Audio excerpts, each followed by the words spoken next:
حضرت صاحب صلہ رحمی کیا ہے اور صلہ رحمی کی کیا اہمیت قرآن و حدیث کی روشنی میں؟ بسم اللہ الرحمن الرحیم، الصلاة والسلام علیک یا رسول اللہ وعلا آلک و اصحابک یا حبیب اللہ۔ بہت شکر رفیق شیخ صاحب۔ اولاً اس بات کو جانتے ہیں کہ صلہ رحمی کی اہمیت کیا ہے۔ نبی کریم صلی اللہ علیہ وسلم کا فرمان، اور اس فرمان کو اگر غور سے سنیں تو اہمیت صلہ رحمی بالکل واضح طور پر عیاں ہو جاتی ہے۔ سبحان اللہ۔ نبی کریم صلی اللہ علیہ وسلم ارشاد فرماتے ہیں کہ جو اللہ رب العزت کی ذات پر اور آخرت پر ایمان رکھتا ہے تو وہ مہمانوں کا اکرام کرے۔ واہ۔ پھر آگے ارشاد فرمایا، اور جو اللہ رب العزت کی ذات مقدسہ پر اور قیامت کے وقوع ہونے پر ایمان رکھتا ہے تو اسے چاہیے کہ وہ صلہ رحمی کرے۔ اللہ اکبر۔ یعنی اللہ پر ایمان اور قیامت پر ایمان رکھنے والا وہی ہوگا جو اللہ رب العزت کے محبوب کے اس فرمان پر عمل کرنے والا ہوگا اور مہمانوں کا اکرام اور صلہ رحمی کرنے والا ہوگا۔ اس کی اہمیت تو اس حدیث مبارکہ سے واضح ہو جاتی ہے۔ پھر اس کے بعد اگر ہم اس حوالے سے بات کریں کہ صلہ رحمی کیا ہے، اس میں بڑا ایک غلط کانسیپٹ پایا جاتا ہے۔ ہو سکتا ہے انشاءاللہ رب کی رحمت سے امید ہے کہ ہم یہ بیان کریں تو کافی حد تک یہ غلط فہمیاں ختم ہو جائیں۔ ٹھیک ہے۔ صلہ کہتے ہیں ملانے کو، ٹھیک ہے، جمع کرنا، ضم کرنا، یعنی ایک شے کو دوسرے شے کے ساتھ ملانا، یہ صلہ کہلاتا ہے۔ وصل، یہ تمام ایک ہی مادہ اشتقاق ہے اور سب اسی سے ملے ہوئے ہیں۔ ٹھیک ہے۔ یہاں ایک اور مزید آگے بات جو میں اہم کرنا چاہتا ہوں، ہمارے یہاں کیا سمجھا جاتا ہے؟ سمجھا یہ جاتا ہے کہ جو ہم سے جوڑے ہم اس سے جوڑیں گے۔ اللہ اکبر۔ جو ہم سے تعلق کو وابستہ رکھے گا ہم اس سے تعلق کو وابستہ رکھیں گے۔ ٹھیک ہے۔ لیکن یہ صلہ رحمی نہیں، بلکہ صلہ رحمی کیا ہے؟ حضور نبی کریم صلی اللہ علیہ وسلم ارشاد فرماتے ہیں، اور یہ روایت بخاری شریف، ابو داؤد اور ترمذی شریف کے اندر موجود ہے۔ نبی کریم صلی اللہ علیہ وسلم ارشاد فرماتے ہیں کہ بدلہ دینا یعنی کہ اگر ہم سے کوئی تعلق جوڑے تو ہم اس سے تعلق جوڑیں، ٹھیک ہے، اور ہم سے کوئی تعلق توڑے تو ہم اس سے تعلق نہ جوڑیں۔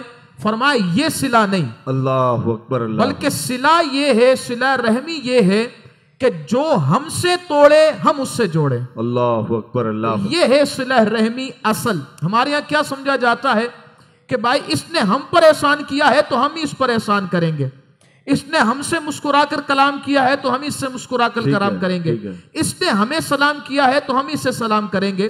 لیکن حدیث مبارکہ کی اس روایت سے پتہ چل گیا ہے کہ صلہ رحمی یہ ہے کہ اگر ہمیں کوئی دور بھگائے تو ہم اس سے سلام کرتے ہوئے اس سے گلے مل جائیں، یہ ہے صلہ رحمی۔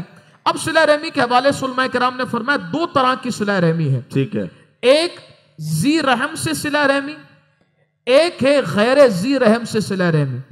ذی رحم کسے کہتے ہیں؟ جس سے نکاح کرنا حرام ہے، ان سے ایک یہ صلہ رحمی کہلاتی ہے ذی رحم سے، یعنی ماموں، پھپھی، خالہ، اور جو ایسا رشتہ ہے کہ جن سے نکاح حرام ہے، ٹھیک ہے، وہ ہیں ذی رحم، ان سے صلہ رحمی کرنا ضروری ہے۔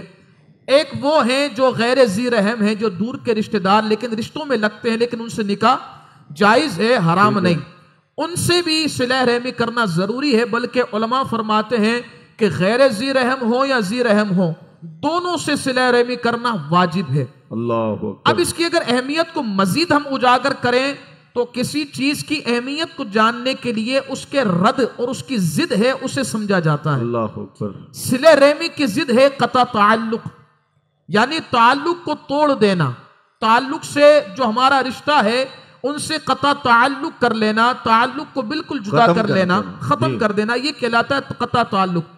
اس کے حوالے سے حضور نبی کریم صلی اللہ علیہ وسلم ارشاد فرماتے ہیں کہ جس شخص نے اپنے مسلمان بھائی سے 3 دن تک تعلق کو توڑے رکھا اس نے ناجائز عمل کیا۔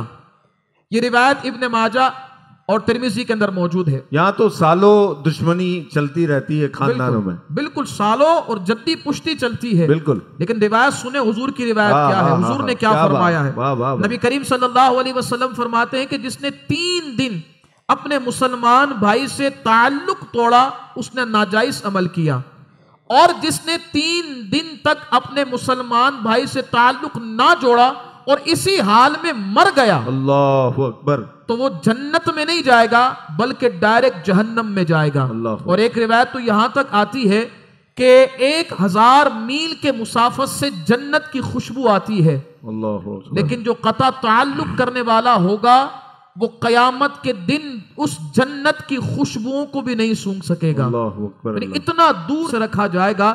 تو جو احباب صرف کوئی خاص بات نہیں ہوتی، معمولی سی بات کے لیے قطع تعلق کرتے ہیں، بھائی انہوں نے ہمیں اپنی تقریب میں نہیں بلایا یا انہوں نے ہمیں رشتہ نہیں دیا، اس بات پر سالوں ناراضگیاں، اور خاص کچھ تو ایسے لوگ ہوتے ہیں جو شادی میں یہ طے کر کے آتے ہیں کہ اگر ہم سے پہلے کھانا کھل گیا تو پھر ہم ناراض ہو جائیں گے، یعنی وہ موقع تلاش کرتے ہیں کہ بس ہمیں کوئی موقع مل جائے ہم ناراض ہو جائیں، اور وہ شاید یہ سمجھتے ہیں کہ اس سے ہماری عزت اور وقار بڑھ رہا ہے، حالانکہ انہیں سمجھنا چاہیے کہ پیٹھ پیچھے پھر انہی کی برائی ہو رہی ہوتی ہے کہ ان کی وجہ سے ہماری ساری تقریب خراب ہوئی ہے۔ تو تعلق کو توڑنا نہیں چاہیے، زندگی بڑی مختصر ہے، تعلق کو توڑیں گے عزت بھی ختم ہوگی، آخرت کا عذاب بھی بڑھے گا، تعلق کو جوڑیں گے عزت بھی بڑھے گی اور آخرت کے اندر جنت میں مصطفیٰ کریم کا ساتھ بھی ملے گا۔